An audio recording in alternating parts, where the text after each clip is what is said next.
jirtayey aad iyo aad u gaajaysan macluul ay dilootay meel ay wax ka cunta la ayadoo rafaadsan ayay waxa ay la kulantay ey aad iyo aad u buuran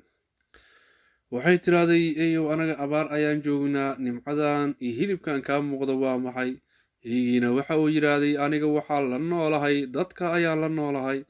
ninka guriga aan joogo iska lah aad iyo aad ayuu ii dhaqaaleeyaa hilib ayuu i siiyaa caano waa i siiyaa raashin nooc iyo noocna waa i soo gadaa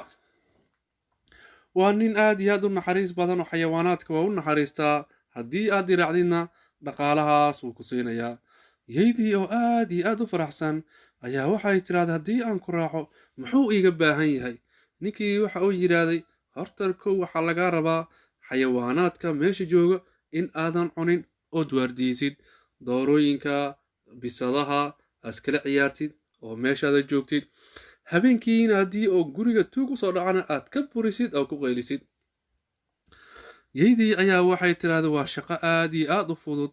waana wanaag aniga haddii aan helayo waxaan cuno maxaan u cunayaa xayawaan i ag joogo nabadgelyo ayuu iga helayaa dadka bannaanka jooga ayaa iga fakan waaye guri oo waardeelay dhahay sidoo tuug u soo dhacaya waxaas waa ka adagahay waa shaqadaydii markii ay heshiiyeen inay baxaan ayaa yaydii waxay ku aragtay eyga qoortiisii oo tintii ka kala leexatay oo xiran waxay tiraahday eeyow meeshaani maxaa kaaga dhacay eygiina wuxuu yidhaahday dhimo lahan ee soo soco waxay tiraahday wa ilaa ii sheeg meeshaani waxay tiraahday katiinka markii lagu xiro suunka katiinkii igu xirnaa ayaa sidaan ii galay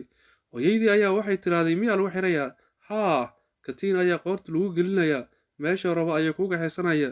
marna meel ayuu kuga xirayaa yaydiina waxay tiraahday xor ma tihid ee waxaad tahay nin gumaysi ku jiro anigana inaan raashin ka dharko waxa iga khayr badan inaan xorriyad ku noolaado waxaan aa sheegaysidna aniga kuma jiri kare ee saaxiibow macsalaamo marka qisadani waxaynu ka fahmaynaa in aad caada qaata aadan noqonin wax aad cuntid